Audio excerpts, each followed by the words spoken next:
शुभकामना छ।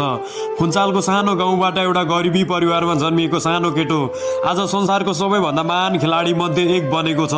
त्यो यात्रा सजिलो थिएन। भोक, पीडा, अभाव, आँसु र एक्लोपन सबै सहेर पनि कहिले झुकेन। गरिबी के हो, सङ्घर्ष के हो, मेहनतको मूल्य के हो, दुःख सहेर पनि आफ्नो लक्ष्य नछोड्नु के हो, यी सबै पाठ रोनाल्डोको जीवनबाट सिकेको छु।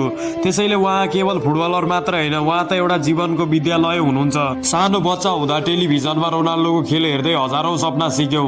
जवान हुँदा उहाँको अनुशासन र मेहनतबाट जीवनमा लड्न सिक्यौं। आज उमेर बढाउँदै जाँदा पनि रोनाल्डोको खेल हेर्दा समय कसरी बित्छ, 41 वर्ष कहिले पुग्यो पत्तै भएन। उमेर गयो, समय गयो, तर तपाईँको नाम सबैको मनमुटुमा अझै जवान छ।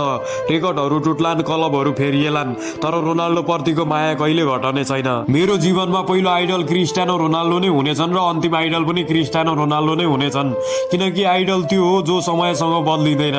41औं